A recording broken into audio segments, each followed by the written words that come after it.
about you guys, but I woke up feeling extremely lazy today. So what we're going to try and do is we're going to try and band together and use this MLB recap as a spark plug for the rest of the day. Okay, this video is the leadoff hitter, okay? He's going to set the table and we're going to have a wonderful, productive day. I can guarantee it. So what's going on, everyone? It's Fuzzy. Welcome back to yet another MLB recap. A no-hitter was thrown yesterday. It was one of the more improbable, not supposed to happen no-hitters in the history of baseball. The Astros are still going at the Dodgers. Today is Bauer Day. Trevor Bauer is on the bump today. That's why I'm rocking the Reds hat. But just a lot of fun stuff happened yesterday. So without further ado, let's start talking baseball. This one I do not have to explain. I am just going to roll the tape. Alec Mills of the Chicago Cubs. He no-hit the Brewers, and we'll talk about why it's important in just a second.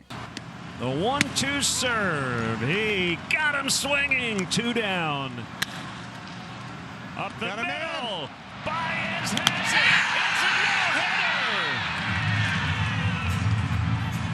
The former college walk-on has made history. If you didn't know, Alec Mills wasn't even accepted into a college program out of high school. He literally walked outside the field, saw the coaches and said, hey, I think I'm pretty good and I can start on your team. This was at the University of Tennessee at Martine. They gave him a shot, they gave him a tryout, he made the team, and then he was drafted in the 22nd round. He wasn't even supposed to be a starting pitcher, but Jose Quintana went down with an injury, and guess what? He filled that role. He has been pretty good with a 3.93 ERA and now 5 wins on the season. I just wanted to tip my cap to Alec Mills because he's showing that the American dream is still alive and well. If you have a passion, go for it, work hard, and who knows what can happen. The Dodgers get their revenge on the Astros yesterday as they basically score every single run off the long ball, as Zach Greinke did not have a good day at the office, and this makes back-to-back starts in which he hasn't really looked that good. The Dodgers, on the other hand, had 8 different pitchers go out there and shut down the Astros. So I want you guys to let me know in the comment section down below. Do you think that this trend is going to continue in 2021, where pretty much every single team, aside from the Indians, because they have so many starting pitchers, are using openers almost every 4th or 5th game? Do you think it's going to stick around or not? Glasses Gleyber is here, and I think that he is here to stay. I don't know if it was because of an eye procedure or if he just could not see the ball. You guys will have to let me know in the comment section down below. But he single-handedly won the Yankees game yesterday as Aroldis Chapman gets some help from the umpire right here. That was a good W for the Yankees. Good job. That is a base hit through the right sides. Even now. And lines one to center this time. Alfaro being waved around. Here's from Sixto. Ground ball. That's Jazz. He looks to first. It's a Marlins win, and it's a complete game for Sixto Sanchez. The curse of Sixto Sanchez is officially here. We all remember that he was traded for JT Realmuto about a year and a half, maybe 2 years ago. This was his first time facing his old team, and guess what happened? He shut it down. 7 innings, completely dominated the Phillies as the Eagles also blew a lead. Overall, it was just a bad day for Philadelphia fans, and then also on top of that, it was a doubleheader, and the Marlins also took game number 2. So yeah, if you are a Phillies fan, specifically my man Shelfie, I'm praying for you because Indians fans and Cleveland fans, it wasn't any better, so I can relate. Is this the end of prime Max Scherzer? He has not been himself this year, aside from 1 or 2 starts. The Braves torch him for 9 hits and 6 runs in about 5 innings.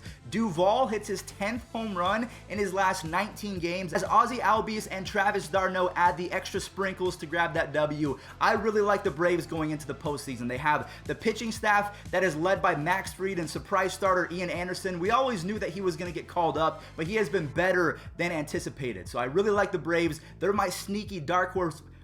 Can you even call them a dark horse? Another doubleheader I want to talk about real quick. This was the Padres, or actually the Giants versus the Padres, because the Padres were at home. The first game, all I have to say is 2 words.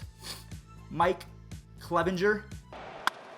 To left field for Garcia. Dickerson coming in. That's in for a base hit. Here's the first pitch to Will. Hard hit on the ground and through the left side for... This is caught at third by Machado. On the ground left side. Deep short. Tatis got a long throw. No problem. Padres win. You guys know that Mike Clevenger is one of my favorite players in baseball, and now he throws a gem. His first gem for the Padres, a complete game shutout. We'll talk about the Indians game in just a second, but it was not a good day to be a Cleveland fan. In game number 2 of that doubleheader, it was much of the same, a very low-scoring game, but Will Myers, Jurickson Profar, and Manny Machado, they have been great run producers all of the entire year, and they get their 30th W of 2020. Padres, don't mess with them. They're really good. In the 7th. Back up the middle, and Story can't come up with it. It's an RBI single. The next batter. Albert skying one down the left field line, hit well. He's watching this one go. That is gone. Big fly number 660 for Albert Pujols. He is just now tied Willie Mays. David Fletcher returns to the Angels lineup as Albert Pujols hits his 660th home run. I still can't believe that a person can hit that many home runs. I think he's actually tied for 5th all-time with Willie Mays. The next home run that he hits, it will move him ahead of Willie Mays. It's just crazy to say that out loud because Pujols, I don't mean to sound mean, but he hasn't been good for almost 4 or 5 years. So the fact that he is still chugging on, I give my props to him. Andrew Heaney and the bullpen, they held the Rockies to just 3 runs. The Angels have now won 2 games in a row, and they improved to 8-4 in the month of September. This is the team that we were expecting all year. If they stayed on this pace over the course of 45 games, they would be 30-15. That would definitely play. They would 100% be a playoff team, but their beginning of the season just started off too rough. Hyun-Jin Ryu has been everything the Blue Jays could have expected and more. This almost gets me choked up because I did lose a friend recently and his favorite player was Hyun-Jin Ryu, so F cancer.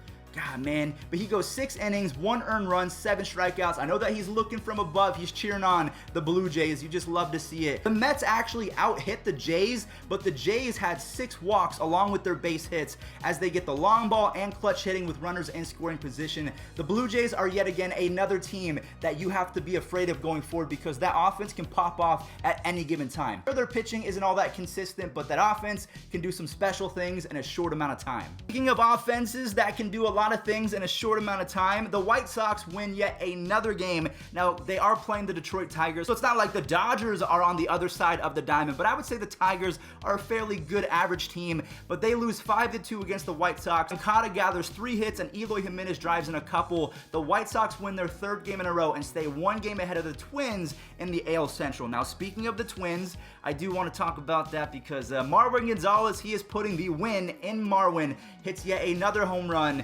They also get home runs from Nelson Cruz and Josh Donaldson. It is raining from the Umbrella Man or whatever his name is. I don't care. Either way, the Indians go from first place to 4.5 games back in the matter of a week. And at the same time, Mike Clevenger is throwing complete game shutouts. And Josh Naylor, he lowers his OPS plus to -6.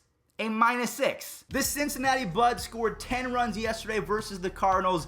The Cardinals didn't really have a chance because that bullpen, they're really good one day and then not so good the next. As Andrew Miller, I think this was one of his first appearances back, if not his first appearance back. The Reds are treading water. They need to win as many games as possible because the Cardinals are 5-5 in their last 10. And if they keep on losing, and if the Reds keep on playing well, they can flip-flop in the standings. So the final 4 games from yesterday, they don't really mean too much, but we'll go ahead and talk about them real quick. The Christians went off for the Red Sox. I'm not talking about religion. Christian Vasquez and Christian Arroyo, they both went off. That is Christian Arroyo's 2nd game in a row with the home run, and guess what? The Indians released him a couple weeks ago. The Indians could have had this slugger, but instead, they gave him away for free. I watched this kid hit live in batting practice when the Indians played in Las Vegas. The dude smashes. I don't know what...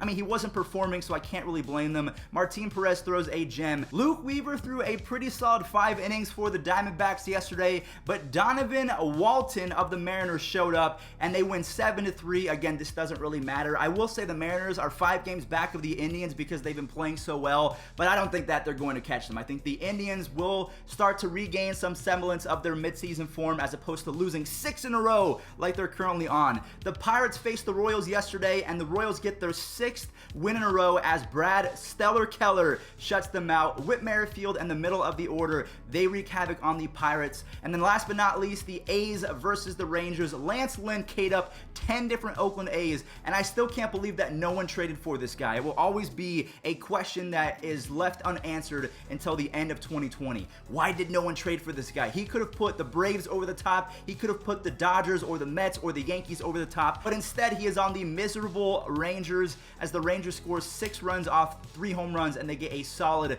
but meaningless W. All right, everyone, well, that is going to do it for today's MLB recap. Thank you all so much for watching. If you did enjoy, do not forget to leave a like as well as subscribe. We do this every single day, and enjoy this day in MLB history. Try and be productive, because, man, I'm feeling lazy, too. Well hit to center field. Devon White going back. Gone! A 2-run home run. And he hits one well to left center field. Dante Bichette. Back-to-back home runs. 2 outs. Here's a pitch. Swing and a miss. A no-hitter. Carlos Zambrano has no-hit the Houston Astros. Oh, baby. The first no-hitter for the Cubs. Ripped to right. Down the line. Fair ball. Around third. Ramirez will score. It's a walk-off for number 22.